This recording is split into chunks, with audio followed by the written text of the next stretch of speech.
नमस्कार दोस्तों, स्वागत है आपका हमारे YouTube चैनल हिंदू कुल में। आज के इस वीडियो में हम बात करेंगे महाभारत के सबसे बड़े खलनायक यानी दुर्योधन की हार के बारे में। संभवतः आपके दिमाग में भी ये प्रश्न ज़रूर आया होगा कि जिसके पास 11 अक्षौहिणी सेनाएं हों, जिसके पास पूरे भारतवर्ष के सबसे महान योद्धाओं की फौज हो, जिसके पास गंगापुत्र भीष्म जैसा विश्व विजयी सेनापति हो, जिसके पास कृपाचार्य और अश्वत्थामा जैसे चिरंजीवी हों, जिसके पास आचार्य द्रोण जैसा गुरु हो, जिसके पास महारथी कर्ण जैसा धनुर्धर हो, आखिर वो योद्धा हारा क्यों? आज हम इसी रहस्य से पर्दा हटाएंगे। हम बात करेंगे दुर्योधन की वो 3 गलतियों के बारे में जो अगर वो नहीं करता तो संभवतः उसकी जीत निश्चित थी। त्रेता युग में हुए सबसे विनाशक और सबसे नरसंहारक युद्ध यानी महाभारत में ब्रह्मांड की सबसे बड़ी और ताकतवर सेनाएं अगर किसी के पास थीं तो वो था दुर्योधन। सबसे महारथी योद्धा भी इसी की सेना में थे और युद्ध का परिणाम लगभग युद्ध की घोषणा के साथ ही निश्चित भी हो गया था कि जीत तो दुर्योधन की ही होगी। लेकिन युद्ध के अंतिम दिन ये भविष्यवाणी पूरी तरह बदल गई थी। दुर्योधन हार चुका था। उसके सारे महारथी योद्धा वीरगति को प्राप्त हो चुके थे। सारी सेनाएं शवों के तीरों में तब्दील हो गई थीं और जब दुर्योधन अंतिम सांसें ले रहा था उस समय उसको अपनी भूलों का, हार के कारणों का अंतिम झलक थी। रणभूमि में जब भीम ने उसकी जंघा तोड़ी और वह धरती पर धराशायी हुआ तो वह खुद से बातें कर रहा था, पर उसके होठों से शब्दों की धार सिर्फ धीरे धीरे बह रही थी। जब भगवान श्री कृष्ण ने उसे यूं बड़बड़ाते देखा तो वो उसके मुंह के पास अपना कान लेकर गए। तब उसने अपने अंतिम समय में श्री कृष्ण को देखते हुए कहा, मैंने महाभारत में 3 बड़ी गलतियां की और इन्हीं गलतियों के कारण मेरी पराजय हुई है। श्री कृष्ण मुस्कुराए और उसकी ओर ध्यान देकर कहा, आखिर तुम कहना क्या चाहते हो दुर्योधन? तब दुर्योधन ने श्री कृष्ण से शांतिपूर्वक कहा, हे वासुदेव, मेरी पहली और सबसे बड़ी गलती यह थी कि मैंने युद्ध में आप अर्थात नारायण के स्थान पर आपकी नारायणी सेना को चुना। अगर मैंने नारायण को अपने पक्ष में चुना होता तो संभवतः युद्ध का परिणाम कुछ और होता।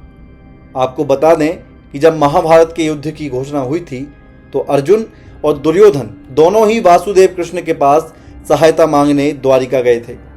और जब भगवान श्री कृष्ण ने दुर्योधन से कहा कि तुम्हें क्या चाहिए तो दुर्योधन ने उनकी नारायणी सेना को मांगा था और अर्जुन ने भगवान श्री कृष्ण को। वही दुर्योधन ने कराहते हुए कहा, हे केशव, मेरी सबसे बड़ी दूसरी गलती थी कि मैंने युद्ध में सबसे अंत में जाने का निर्णय लिया।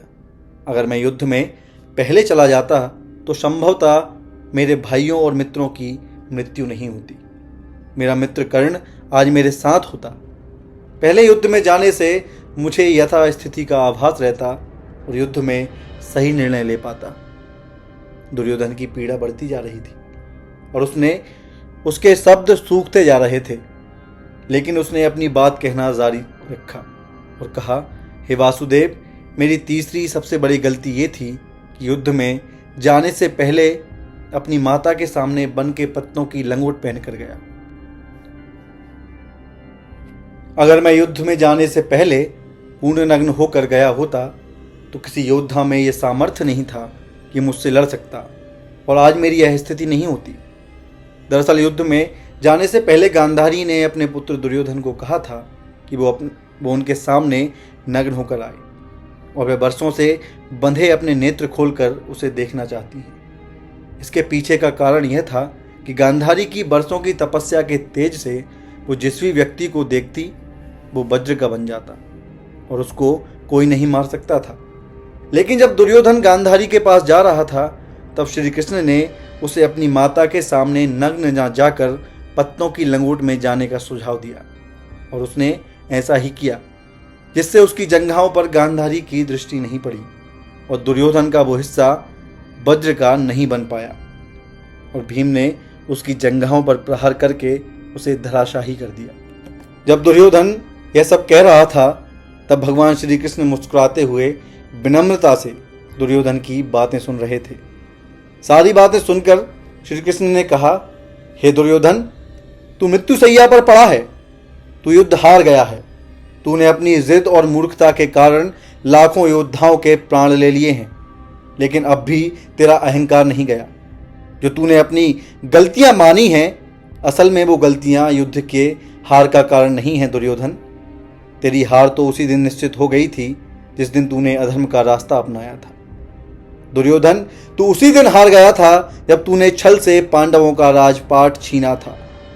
अरे मूर्ख, तेरी पराजय तो उसी दिन लिख दी गई थी जिस दिन तूने अपने ही कुल की बधू का वस्त्रहरण करवाया था। अगर ये सब तू ना करता तो युद्ध ही क्यों होता, इस हार की बात ही क्यों होती। आज तू अपने प्रियों को गवाकर यहाँ मृत्यु की प्रतीक्षा ही क्यों कर रहा होता। तूने खुद अपने कर्मों से अपना भाग्य लिखा है और उसका परिणाम यह है कि तेरे प्रिय भी तेरे अंत समय में तेरे पास नहीं है। यह सब सुनकर दुर्योधन को अपनी असली गलतियों का साक्षात्कार हुआ। तो दोस्तों, आपको यह कहानी कैसी लगी कमेंट करके हमें अवश्य बताएं। हिंदू धर्म से जुड़ी अन्य कहानियों के लिए हमारे चैनल को सब्सक्राइब करें और वीडियो को लाइक व शेयर करना ना भूलें।